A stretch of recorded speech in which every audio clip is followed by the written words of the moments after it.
La Biblia y la ciencia. Todos los jueves de 5 a 6 de la tarde a través de YouTube con el expositor Carlos García Santiago. Lo puedes usar con motivos académicos, además de aprender lo fascinante del mundo bíblico. Inquietudes, preguntas que crees que no tienen respuestas de acuerdo al orden bíblico. Puedes dejar tus preguntas bíblicas en los comentarios de cada video y en nuestra transmisión de cada semana la estaremos contestando. Suscríbete a nuestro canal de YouTube para recibir las notificaciones de más videos alusivos. Muchas gracias por compartir.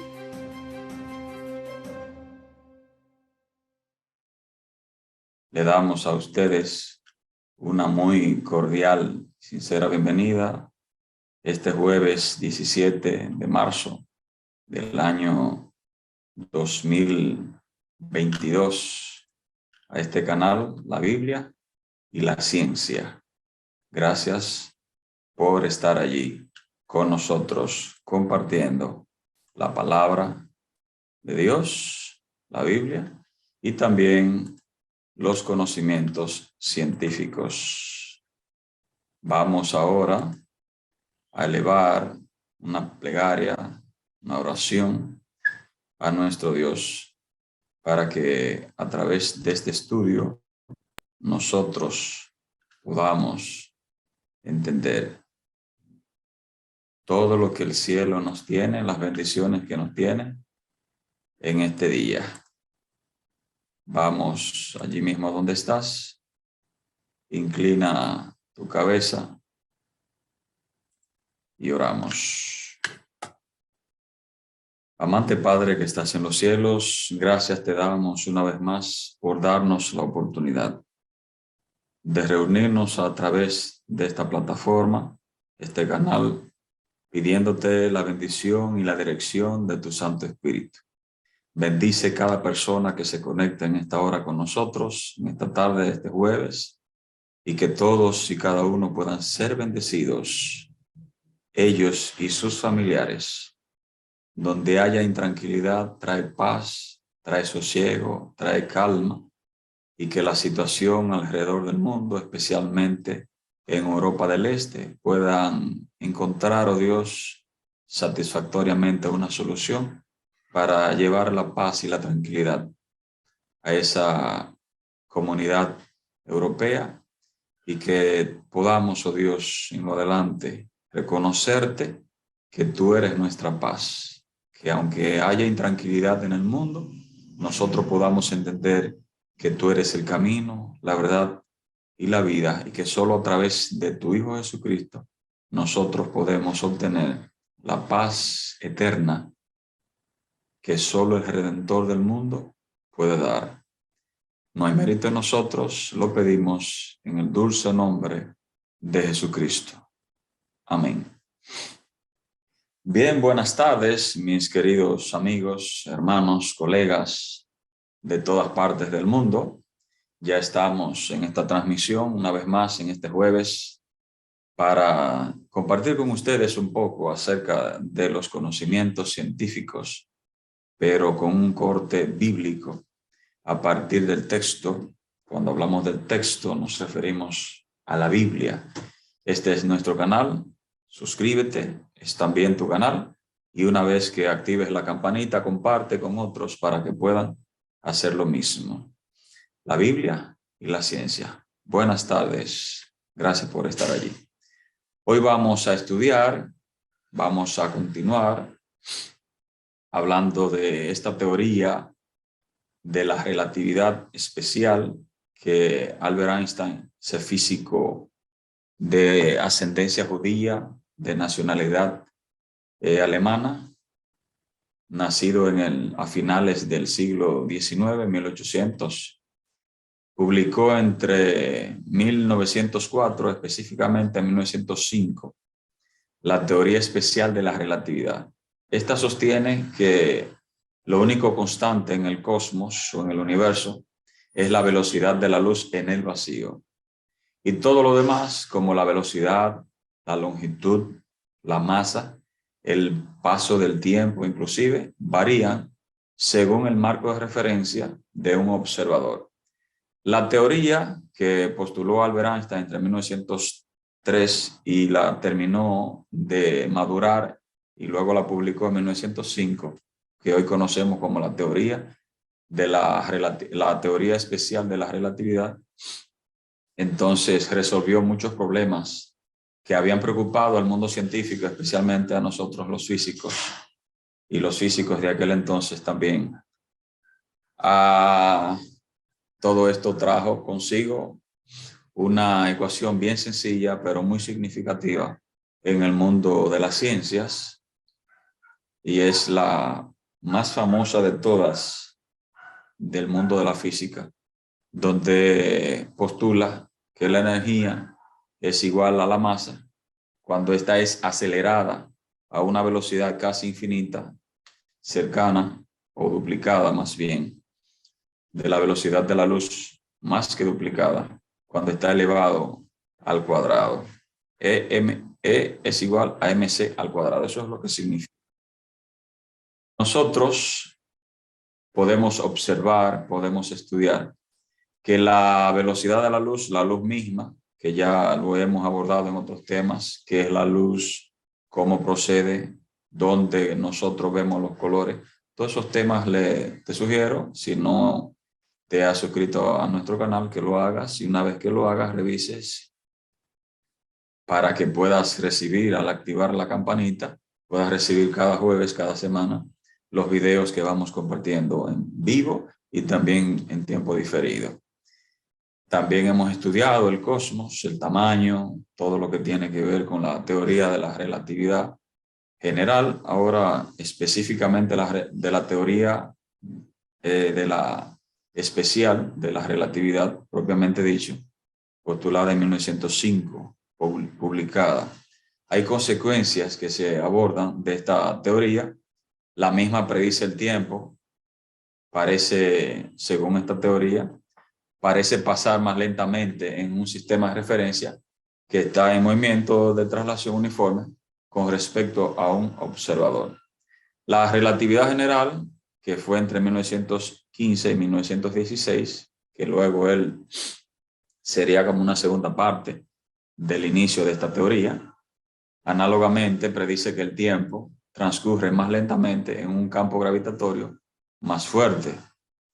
Por ejemplo, en la proximidad, lo que llamamos el horizonte de eventos de un agujero negro, en la proximidad allí, en ese punto de no retorno, cuando una vez se pase ese límite, ni siquiera los fotones de luz, lo de allí lo de agujero negro, porque ni siquiera la luz, los fotones, que es la partícula principal de lo que se compone todo ese espectro electromagnético, desde las ondas de radio hasta la radiación gamma o los rayos gamma, es lo que compone la luz propiamente dicho. El espectro visible o la luz visible o el espectro foto, lo de foto es luz en griego, lo de fotoelectrónico, pues es una parte apenas de todo ese espectro electromagnético.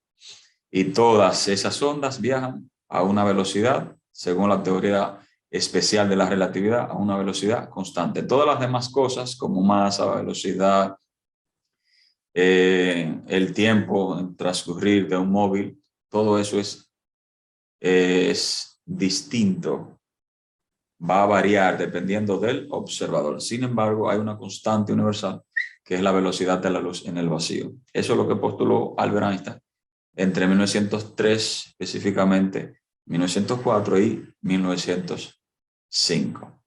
En 1976, este efecto fue comprobado usando dos relojes atómicos idénticos, uno de los cuales fue lanzado al espacio en un viaje de 110 al espacio, ¿verdad? Espacio exterior, fuera de la órbita, en un viaje de 110 minutos a una altura de más de 10.000 kilómetros. Más de 10.000 kilómetros. Estamos hablando más allá de la órbita lunar, que está a unos 384.000 kilómetros de una distancia radial entre nosotros y nuestro satélite natural, dígase la Luna. Más allá, a casi 7.000 kilómetros de distancia, esa en la órbita, diríamos, en el espacio ya interior, más bien, de la órbita externa a nuestro planeta. Entonces fue lanzado en ese año, en 1976, a esa distancia de nosotros. Esos dos relojes en un módulo espacial, y la diferencia resultante en los tiempos de ambos relojes coincidió en las predicciones que había dicho Albert Einstein de la teoría de la relatividad general, con una precisión de unas 70 partes por millón. Tanto el tiempo como el espacio se curvan por la gravedad. Eso también nos enseña la teoría de la relatividad, o la teoría general de la relatividad. La teoría general de la relatividad. Entre 1915 y 1916, Albert Einstein postuló, y entonces luego, más tarde, se verificó que los cuerpos masivos, como una estrella, una galaxia o un agujero negro supermasivo, curvan el tiempo-espacio alrededor de sí. La velocidad de la luz, primero la investigaron algunos físicos teóricos, entre ellos algunos ingenieros, algunos también eran matemáticos, pero específicamente físicos teóricos. Entre ellos James Clerk Maxwell había probado teóricamente que la luz, a través de algunos postulados matemáticos, algunas ecuaciones matemáticas,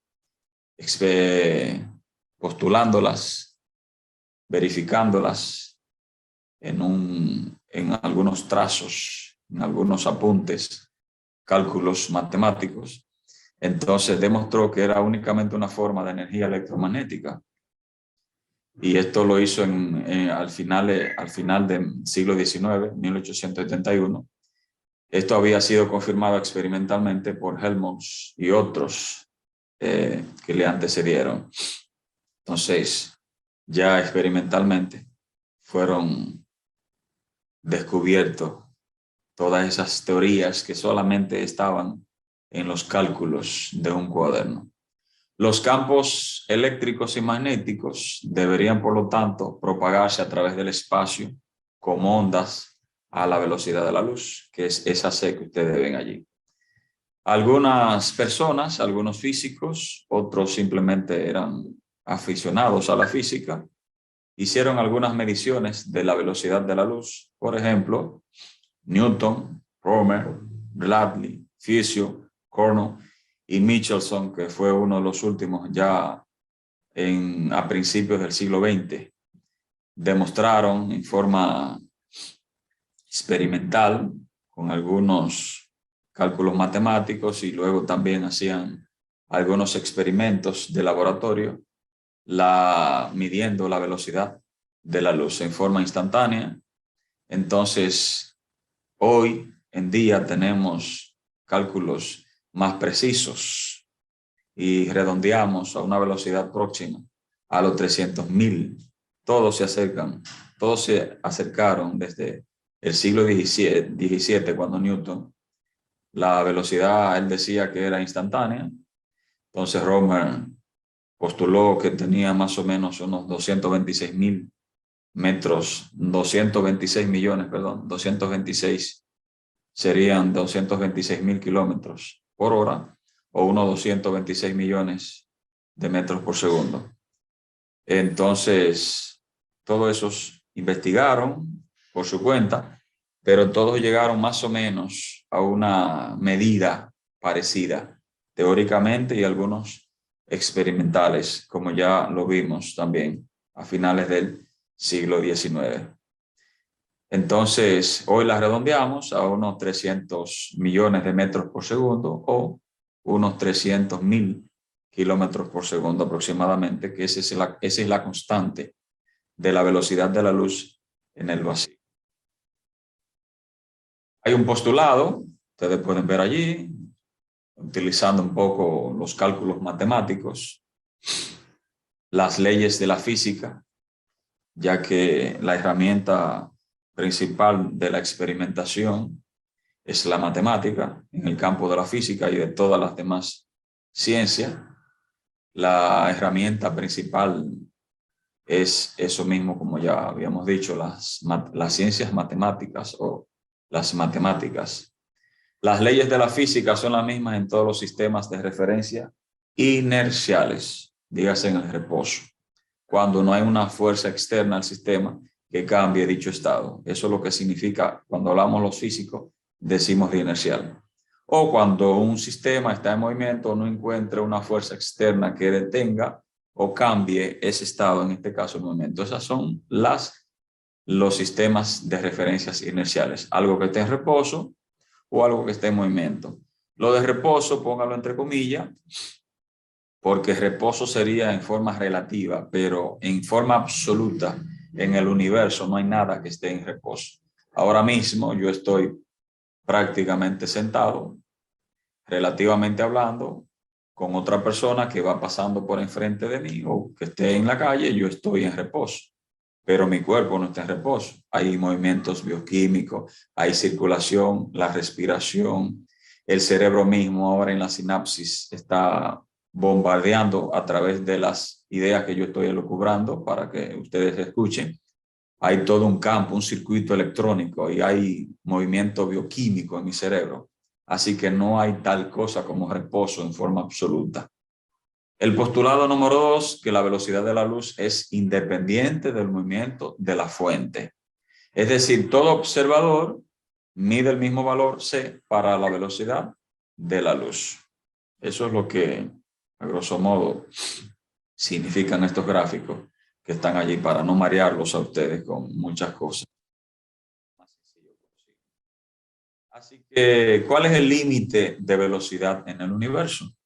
Pues precisamente son esos 300.000 kilómetros por segundo o 300 millones de metros por segundo. Redondeado serían esos 300.000 kilómetros por segundo o 300 millones de metros por segundo. Nada, hasta ahora, nada puede rebasar ese límite de velocidad. Nada en absoluto de la materia tal y como la conocemos en ninguno de sus estados. La materia propiamente dicha. Hay un postulado que ha estado cogiendo cuerpo dentro del mundo de la astrofísica y dentro de la física, que el espacio es el que se mueve más allá de la velocidad de la luz. Eso más adelante vamos a retomarlo. Mientras tanto, no quiero hacerle con dificultad este inicio. Aquí está nuestro fenecido, por desgracia, físico teórico del siglo XX. Murió recientemente. Entonces, Stephen Hawking, ese británico, físico teórico. Esto es en las Islas Canarias. Esto es perteneciente a esta isla a España. Esto queda exactamente frente a África Occidental, en el Océano Atlántico, claro está. Esto fue una foto tomada por uno de sus amigos en el año 2015, unos 3 años antes de su muerte. Nosotros habíamos dicho que el universo es finito, que el universo, el espacio es que es infinito, el espacio. Y el espacio que se cree o se creía que es vacío, no es del todo así, no es que no sea cierto. Podemos decir, todavía podemos seguir diciendo espacio vacío, pero no está del todo vacío. No está del todo vacío. Siempre hay algo más allá. Hay algunas partículas que están entre las galaxias, entre una estrella y otra, entre una galaxia y otra. Hay mucho material que todavía queda por descubrir. Entonces los físicos, los astrofísicos y los cosmólogos todavía entonces estamos en ese campo de estudio. Mientras tanto, el espacio es infinito, pero el universo o cosmos es finito. Ahora, ¿qué significa que el universo sea finito? La hipótesis de la forma esférica implicaría que el universo está cerrado, es decir, que es finito. Imaginémonos una bola de voleibol, basquetbol, cualquier tipo de bola. Entonces, volvamos a la transparente.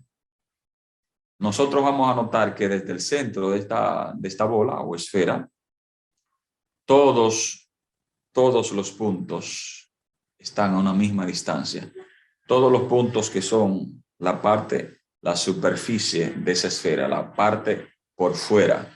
Entonces, esto nos llevaría a postular la idea de finito cuando hablamos del universo, porque si asumimos que hay una distancia radial de más de unos 93.000 millones de años luz de diámetro, entre unos 45 o 47 mil millones de años luz de distancia radial entre cualquier punto del universo hacia los extremos del cosmos.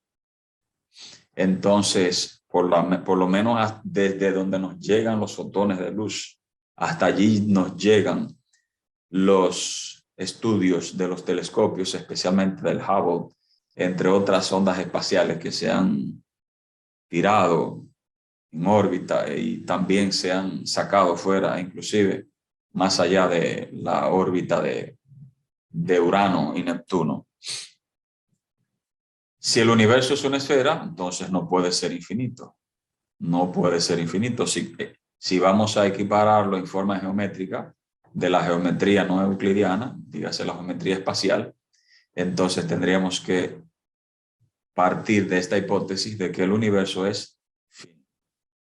El universo es finito y según la última investigación de Stephen Hawking, que nació en 1942 en plena Segunda Guerra Mundial y murió recientemente en el 2018 en un trabajo de este físico británico ya fallecido junto a Thomas Hertog, que le sobrevive, una de las mentes más prominentes del siglo XXI.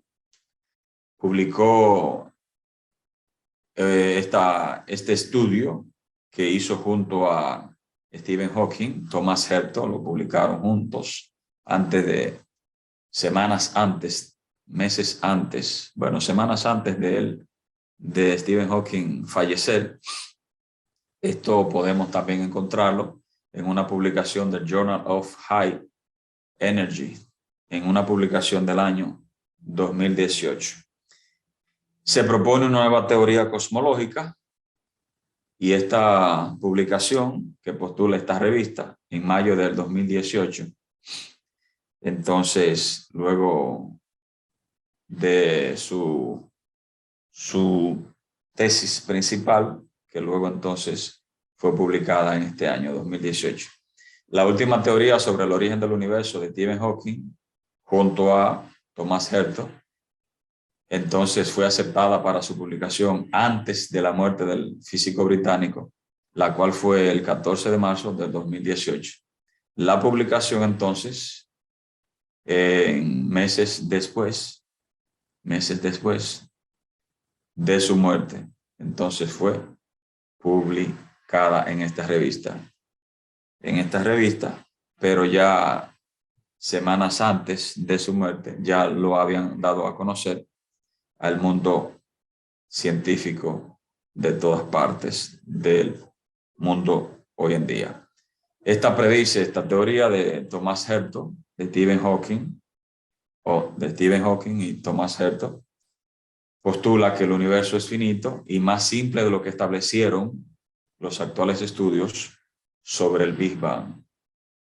A medida vayamos avanzando, otros físicos experimentales y físicos teóricos vayan avanzando, la teoría del Big Bang va tomando cuerpo, pero en el sentido de verificar qué tan ciertos son algunos de los postulados. No podemos decir del todo así en forma radical que la teoría del Big Bang es del todo absurda. Hay ciertas partes de la teoría porque no todo es, no podemos satanizar. Hay algunas teorías del Big Bang, a grosso modo. No aceptamos, porque la Biblia contradice el principio bíblico de que nosotros descendemos del azar, de que de una partícula más diminuta que un núcleo atómico, entonces había una partícula primigenia que entonces en una gran explosión y segundos después, en una fracción de un segundo, entonces esa partícula explosionó, y lo de allí, lo de la Big Bang, lo de la gran explosión, esa teoría, entonces todo comenzó a expandirse y hubo algunas partes del universo, tal y como lo conocemos hoy en día, que fueron, entonces, se detuvieron en cuanto a su expansión y hay algunas otras partes. Estoy diciendo los postulados principales de esta teoría del Big Bang, que postula que hace más de 13.700 millones de años, 13.700 millones de años, oigan la cifra, entonces llegamos a lo que hoy es el mundo, el cosmos, el universo, no solo el mundo, el cosmos, el universo, tal y como lo vemos hoy en día. Algunas partes siguieron una expansión infinita, lo de aquello de la inflación eterna, una de las teorías principales del Big Bang, o una teoría secundaria del Big Bang, más bien, o colateral de esta gran teoría, de finales de la década de los años 1930. Entonces, luego los físicos, algunos científicos se han hecho eco de esta teoría, pero hoy en día hay algunas cosas que no encajan dentro de esta teoría y es lo que se ha estado analizando, especialmente antes se creía de uno de los postulados de la teoría del Big Bang que el universo era infinito y que la expansión sería por lo tanto infinita. Hoy en día eso ha quedado un poco relegado porque ya se están dando cuenta que el universo no es infinito y que no es infinito, sino que es finito y que no estaríamos en una expansión eterna como se había postulado, especialmente en las décadas, en los años 1950, entre 1950 y 1970, grandes pensadores. A medida vamos avanzando en el campo de la física y de la cosmología, vamos viendo qué partes son correctas del Big Bang y qué partes no son correctas. Mientras tanto, no venimos como el producto de una gran explosión, eso de entrada ya es contradictorio por sí mismo. No existe el azar en la creación del universo, hay un diseño inteligente, hay una mano interventora y esa mano interventora es el Dios que la Biblia nos enseña. Independientemente de la cultura a la que usted pertenezca, usted acepte o no, nosotros tenemos un principio, una mano creadora, y ese es Dios. Vamos a ver más adelante a qué Dios nos estamos refiriendo. Mientras tanto, permítame abordar la parte. Las modernas teorías sitúan la creación del universo en una breve explosión a partir de una partícula primigenia, como ya habíamos dicho, durante una mínima fracción de segundo después del Big Bang. Cuando el cosmos se expandió rápidamente, se cree que una vez producida la inflación, lo de inflación eterna, hay regiones que nunca han dejado de expandirse o de crecer y debido a que los efectos cuánticos, este fenómeno es eterno. Eso postula una de las máximas de la teoría de la inflación eterna, que es una de los efectos colaterales o una de las teorías colaterales de la teoría del Big Bang, propiamente dicho, de que venimos de una gran explosión, de una fracción de segundos, esa partícula primigenia, entonces explotó, lo de ahí lo del bang, explosión, y entonces a partir de allí, segundos, instantes después, inmediatamente después, según se cree en esa teoría. Entonces, el universo comenzó a calentarse y a través de docenas de miles de años y de millones de años, entonces comenzó a condensarse hasta formarse las diferentes galaxias, entonces a formarse los planetas, a formarse los satélites y los demás cuerpos que sí existen en el universo. Eso es lo que postula la teoría. Estoy tratando de ser lo más sencillo para que a un niño de 6 años que esté viendo la transmisión pueda entendernos. Debido a los efectos cuánticos, este fenómeno, según se cree o se creía, esto sería eterno. Esto se conoce como la teoría habitual de la inflación eterna. De acuerdo a esta tesis, lo de la teoría de inflación eterna, la parte observable de nuestro universo es una mínima porción donde el proceso ya ha terminado, y se han formado tanto estrellas como galaxias. En español, que lo que nosotros podemos observar, ya sea con un telescopio o a simple vista, entonces ya se ha detenido esa inflación, pues ya se detuvo, quizás no del todo, porque en algunas partes las galaxias se han ido alejando una de la otra. Entonces hay muchas cosas que se mezclan. Uno de los postulados también, la teoría gemela o hermana de la teoría del Big Bang, es la de los multiversos. Vamos a ver qué tan ciertas son esas cosas.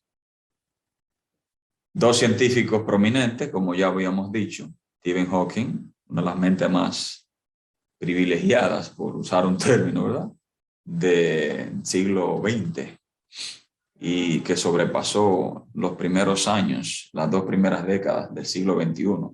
Stephen Hawking y Thomas Herto, que le sobrevive, afirman que es errónea esta teoría de la inflación eterna que postularon desde 1931 Georges Lemaitre, un matemático y físico teórico.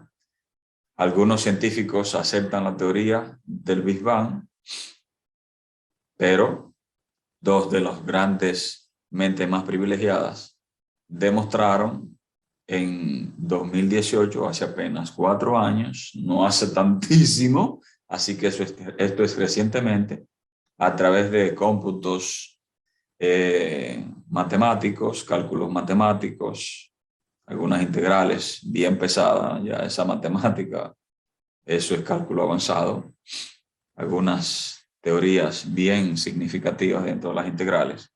Esta investigación la publicaron un año antes de la muerte de Stephen Hawking, en el 2017, donde ellos afirman que la teoría de la expansión eterna es errónea.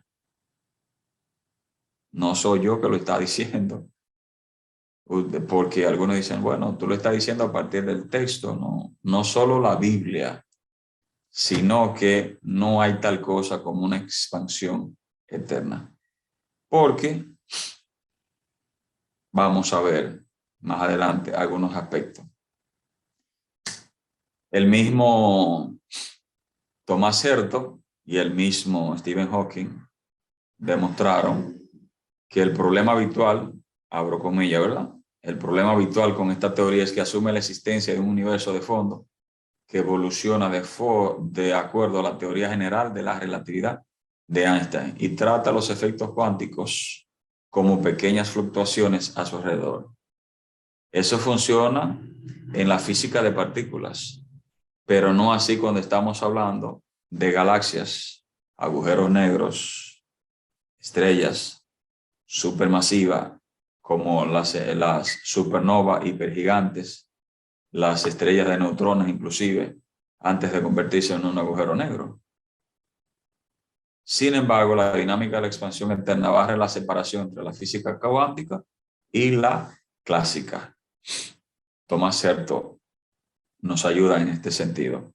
Predecimos, dijo Stephen Hawking, agregándole a esta tesis del 2017, abrimos comillas, predecimos que nuestro universo a gran escala es razonablemente liso y globalmente finito.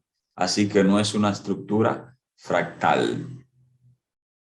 Los que no saben lo que es un fractal es cuando nosotros hacemos en matemática esos dibujos y a partir de uno de esos vértices lanzamos una diagonal o lanzamos otro segmento y entonces dibujamos, hacemos una extensión de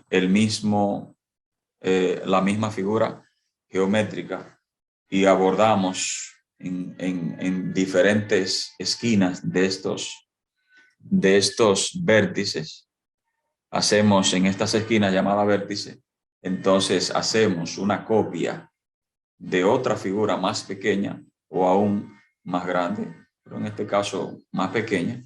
Eso es lo que es un fractal.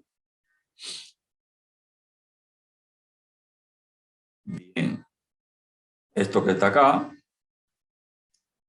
la teoría de los multiversos se enfrenta a un dilema, aquello de que existen diferentes universos. Hoy en día, en pleno siglo XXI, año 2022, que ya estamos, enfrenta a un dilema esta teoría de los multiversos, gracias a los estudios publicados en el año 2018, antes de la muerte de Stephen Hawking y Thomas Herto. Herto y Hawking utilizaron su nueva teoría para derivar predicciones más fiables. Lo derivada es un cálculo matemático. Para derivar predicciones más fiables sobre la estructura global del universo. Sus resultados, si se confirman con nuevos trabajos, tendrán implicaciones para el paradigma del multiverso. Así que en cálculos matemáticos y con ordenadores, con algunos programas digitales que ellos luego también diseñaron con algunos ingenieros allegados a ellos, a partir de sus cálculos matemáticos y físicos, entonces ellos llegaron a estas conclusiones en el 2017 y 2018, que también publicaron sus tesis en este año específicamente, en el 2018. Ya falta ahora que la física experimental verifique esto es o no es. Nuestros hallazgos, dijo Stephen Hawking, en esta última teoría, nuestros hallazgos, abriendo con ella, nuestros hallazgos implican una significativa reducción del multiverso a una categoría mucho más pequeña de posibles universos. Según esta última teoría del fenecido ya Stephen Hawking, fallecido recientemente en 2018. Dice también Stephen Hawking, o dijo antes de morir, nunca he sido un defensor del multiverso. Si la escala de los diferentes universos en el multiverso es grande e infinita, no se puede probar. Es decir, que la teoría del Big Bang y su hermana gemela de los multiversos y de la teoría colateral de la inflación eterna, pues entran en un dilema gracias a estos últimos hallazgos, a estos últimos cálculos, a esta última tesis, estudios ya publicados de Stephen Hawking y Thomas Herto. Acá sería una visión desde la Luna o una visión desde el espacio exterior, enfocando un telescopio hacia nuestro planeta Tierra. La Tierra cuelga en el vacío y ese vacío, ese espacio vacío a su alrededor. ¿Cuáles tres elementos son necesarios? Queremos responder en los minutos que nos quedan. Queremos responder la siguiente pregunta. ¿Qué es la vida y si el alma muere? Para eso hay que entender físicamente, científicamente, cuáles tres elementos son necesarios para que se sustente la vida en un planeta. Primero, materia orgánica. Todos los físicos estamos de acuerdo que eso es básico para que exista vida, pero no es lo único. También se necesita agua y en estado líquido. Y por último, energía. Estas tres cosas, estos tres elementos juntos, constituyen lo básico para sustentarse la vida en un planeta. No solo en este planeta en el cual vivimos, llamado Tierra, sino en cualquier otro planeta del cosmos o del universo donde hay vida. Noten que estoy diciendo, no posiblemente, sino que hay vida en otros planetas. ¿Y dónde están, Carlos? ¿Y cómo tú estás tan seguro? Si gustas, la respuesta no toca todavía darla, eso es más adelante. Porque hay que ir de lo básico, un proceso, a lo más complejo. Hay cosas que yo estoy diciendo hoy, que se la estoy mostrando hoy, que si hubiese siquiera especulado desde la primera transmisión, 15 videos atrás o 18 videos atrás, algunos de ustedes quizás se mostrarían, se hubiesen mostrado escépticos y hasta se saldrían y nunca más entrarían en nuestro canal.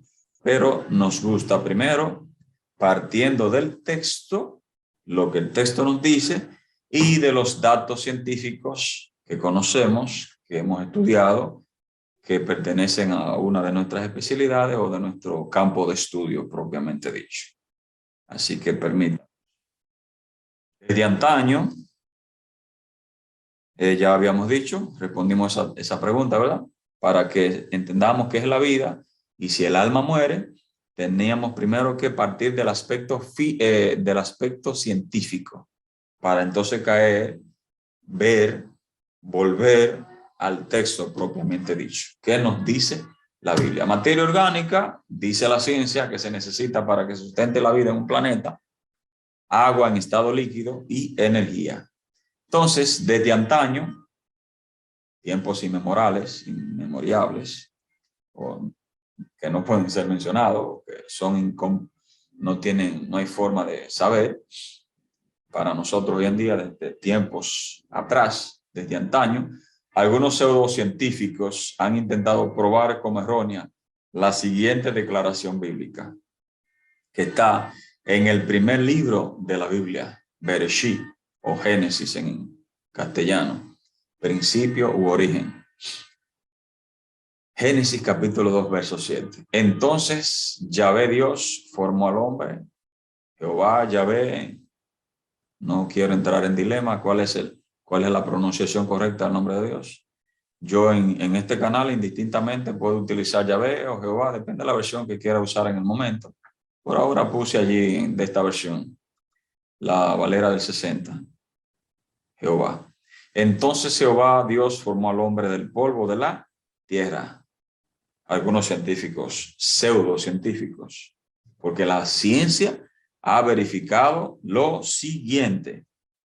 Por ejemplo, algunos han invertido una fortuna en investigación y experimentos tratando de mostrar como falsa la declaración que ya leímos en Génesis 2:7.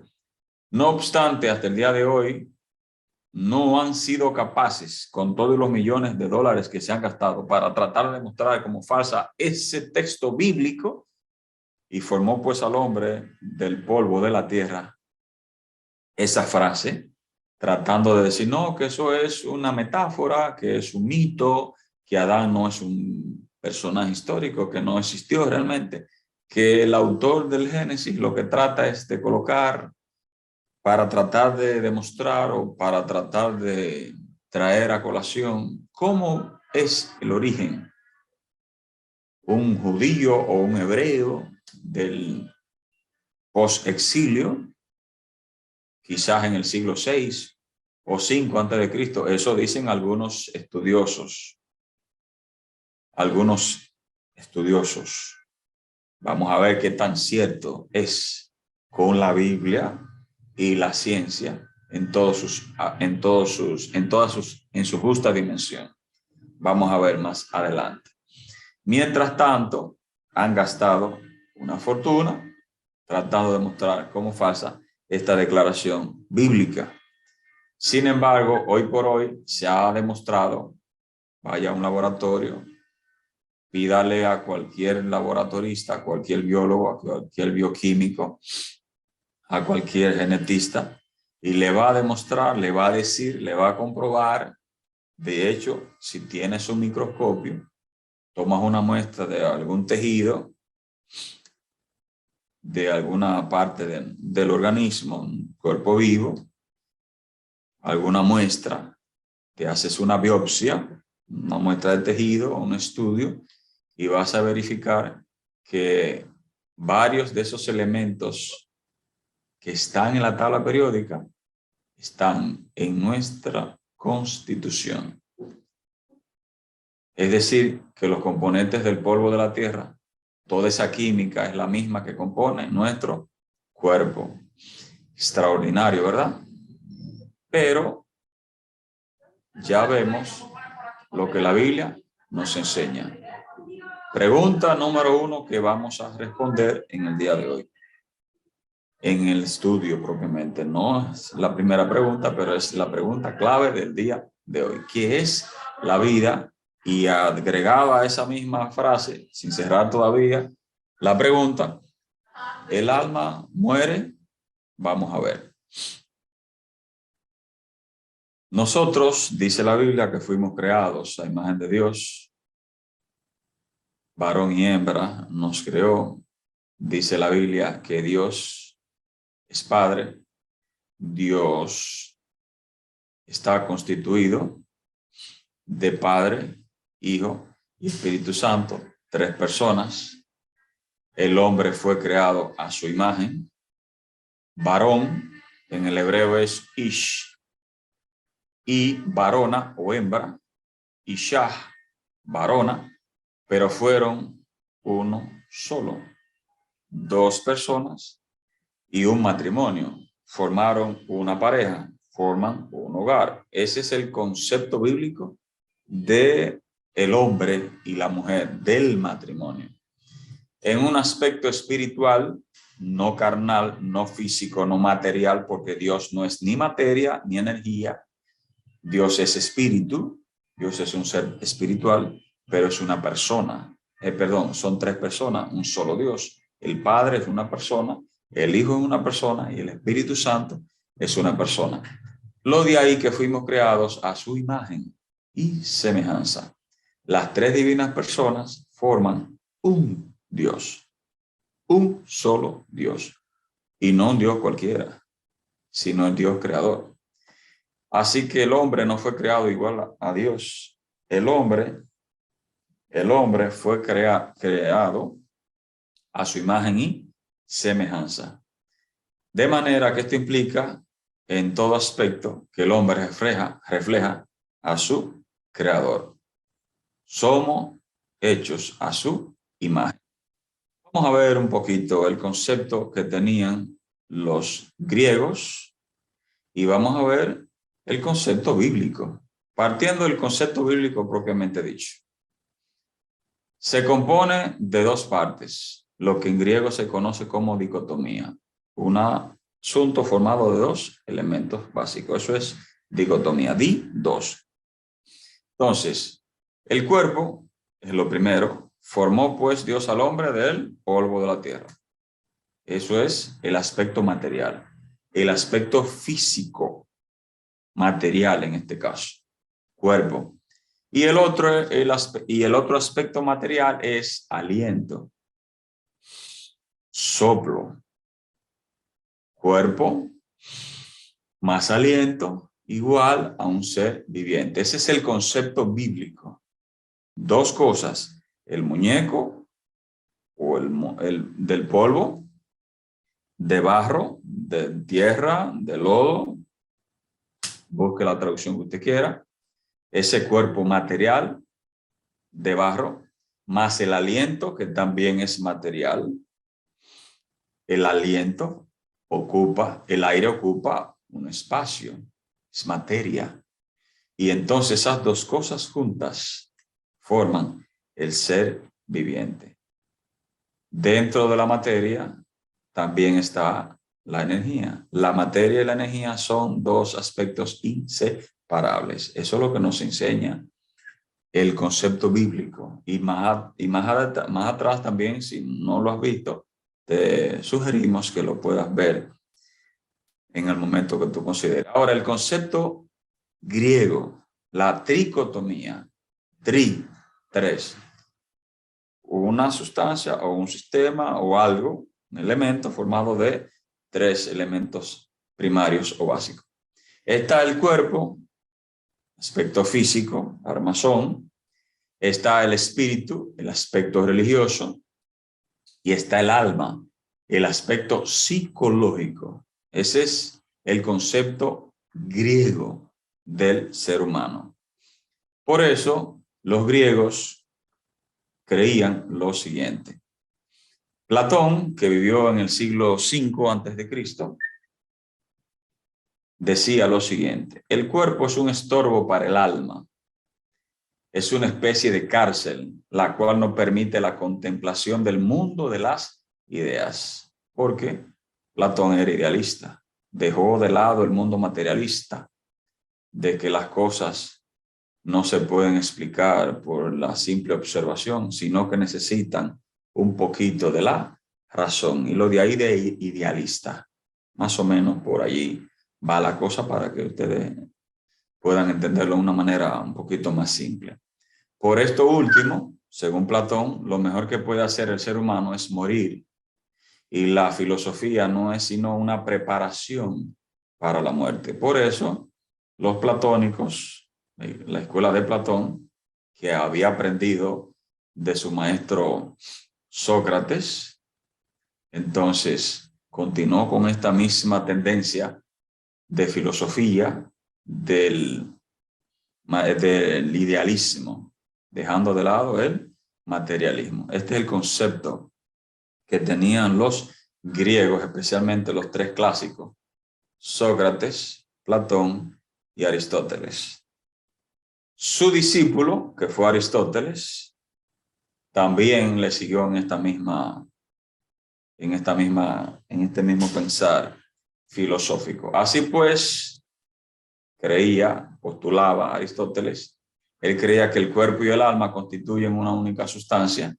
Es decir, que el cuerpo y el alma, para Aristóteles, eran cosas distintas y a su vez constituían una única sustancia, pero distintas en principio. Y la relación entre ellas dos es igual a la de la materia y forma. Eso creía Aristóteles. El alma es la forma del cuerpo, al igual que el cuerpo, la materia del alma. Eso decía Aristóteles. La separación de estas dos fuerzas sería la destrucción del ser al cual formaban. Es decir, que para Aristóteles, tanto el cuerpo como el alma, juntas formaban una sola cosa. Si formaban una sola cosa, es decir, que el alma era diferente al cuerpo, que aunque cohabitaban y llegaban a serlo una sola cosa, formaban una misma sustancia, sin embargo, eran distintas. Eso no es lo que en la Biblia nos enseña. El alma es el ser viviente y es la combinación del cuerpo, muñeco de barro, de lodo, más el aliento de vida. No tenemos, Dios no creó, no introdujo un alma dentro, no, es la combinación de esas dos cosas. El cuerpo y el alma no son dos cosas juntas, cohabitando, no, porque no son diferentes. Totalmente opuesto al concepto bíblico. Un alma sin cuerpo no es nada, y un cuerpo sin alma deja de ser un animal o un organismo. Eso decía Aristóteles. Sin embargo, a diferencia de su maestro, Platón, su antecesor, le da suma importancia al cuerpo sin disminuir los atributos dados por Platón al alma. Noten que ellos pensaban que tanto el cuerpo como el alma eran cosas distintas, aunque cohabitaban en una misma sustancia, sin embargo, eran distintas. Las actividades consideradas propias del alma no pueden ser llevadas a cabo sin el cuerpo. Por ello, no es probable que el alma sea algo completamente separado al cuerpo. Es decir, que para Platón y para su discípulo Aristóteles, el alma es inseparable del cuerpo, o más bien el cuerpo es inseparable del alma, por lo menos mientras está para mantener la vida. Es decir, que eran cosas para ellos, eran cosas distintas. El alma y el cuerpo eran cosas distintas. La Biblia nos enseña que no son cosas distintas. El alma es la combinación del cuerpo, del muñeco de barro, y el soplo de vida. El soplo de vida no es el alma. El cuerpo no es el alma. Ambas cosas juntas forman el alma viviente. Noten, para los griegos, el alma y el cuerpo eran cosas distintas que cohabitaban, pero eran distintas. El cuerpo sin alma está sin vida. Ese es el concepto griego, pero la Biblia nos enseña que es la combinación del soplo de vida, que no es el alma, no es algo inteligente. Es simplemente esa energía vital que nos mantiene respirando y vivo. El concepto griego es como estas muñecas que inventaron y se usan en el Asia y en Europa, especialmente en Rusia, llamada matrioshka, que son esas muñecas rusas. El concepto griego del alma es este. El alma, la matrioshka sería el envase, ¿verdad? Y ese muñequito dentro sería entonces el alma. Ese es el concepto griego. Pero esto es contrario a lo que la Biblia nos enseña. La Biblia provee una respuesta clara. Eso es lo que vamos a estudiar el próximo jueves, Dios mediante. Hasta aquí el estudio. Que Dios te bendiga. Gracias por estar allí. Gracias por estar con nosotros en esta transmisión. Vamos a orar. Inclina tu cabeza allí donde estés. Gracias, Padre, te damos por tus ricas bendiciones. Gracias por darnos la oportunidad de repasar en la ciencia que tú eres nuestro creador, que pese a todo el mal discernimiento que algunos tienen del universo, todo está bien claro simplemente cuando analizamos en forma objetiva los contextos, los tratados científicos, no solo bíblicos, sino también experimentales en los diferentes campos del saber. Gracias por darnos la rica oportunidad de conocer estos sanos principios de la naturaleza, del cosmos, del universo que tú creaste. Gracias por ser nuestro creador y que nosotros podemos entender. Así queremos, oh Dios, que todos aquellos que se suscriben a nuestro canal, que están viendo esta transmisión, puedan también entender que tú eres nuestro creador, el sustentador de la naturaleza y nuestro redentor. En el dulce nombre de Jesús te lo pedimos. Amén. Buenas tardes, gracias por estar allí. Comparte. Lo más importante de este canal es para que compartas. Buenas tardes, que Dios nos bendiga a todos. Bendiciones. La Biblia y la ciencia. Todos los jueves de 5 a 6 de la tarde a través de YouTube con el expositor Carlos García Santiago.